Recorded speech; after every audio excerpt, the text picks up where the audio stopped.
Mr. President, although I commend some of the provisions advocated in the BICAM report, I just want to manifest my strong reservation on some of the provisions of the bicameral conference committee report, which I personally find unacceptable.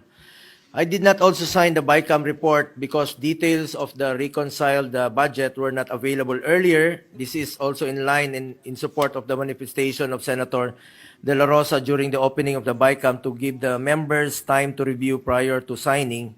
Bakit po ako pipirma sa isang dokumento na hindi ko naman po alam ang detalye? First, I am saddened by the zero budget given to PhilHealth. As chairman of the Committee on Health, advocacy ko po ang health. Dapat po ang pondo ng PhilHealth ay para sa health. Kaya nga po, PhilHealth. Lessons learned dapat tayo sa pandemya. We should invest more in health. Katumbas po yan ang buhay ng bawat Pilipino. Kaya dapat bigyan po natin ng priority ang health. While we acknowledge that PhilHealth has still billions in reserve funds. So, sabi nila 500 billion as discovered and discussed in 5 hearings conducted by the Committee on Health. Subsidy from the national government may still be needed to implement necessary reforms and improvements in its benefit packages. Huwag naman zero budget. Sa huli, ang mga mahihirap na pasyente na naman ang kawawa dyan. We kept on urging PhilHealth to expand its benefit packages, especially for top 10 mortality diseases, increase case rates, scrap its restrictive policies like the 24-hour confinement policy, cover additional services like dental. Tinupad na nila yung dental recently, optometric services and assistive device. Paano po magbe-benefit ang mga pasyente kung zero ang budget ng PhilHealth? I also want to highlight that Republic Act 11223 or the Universal Healthcare UHC law also mandates that the amount necessary to implement the provisions of the UHC shall be included in the GAA.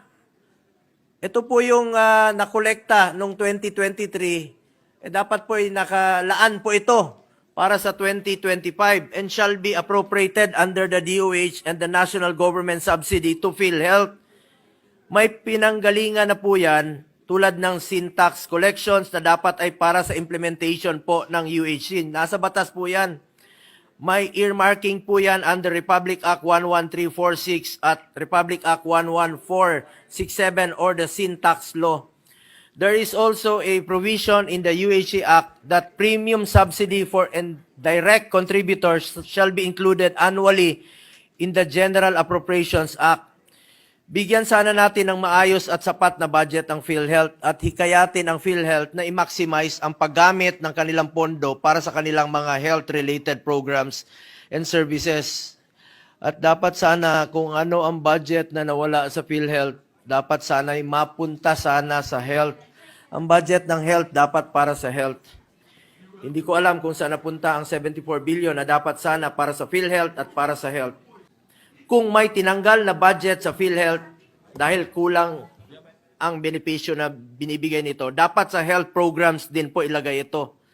Dapat hindi po sa iba.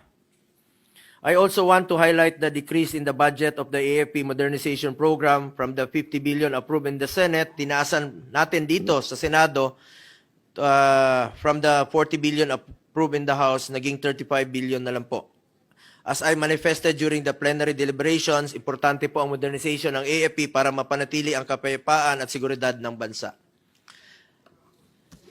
Anyway, kahit may reservation po ako, nakakalungkot, just want to put that on record. Thank you, Mr. President.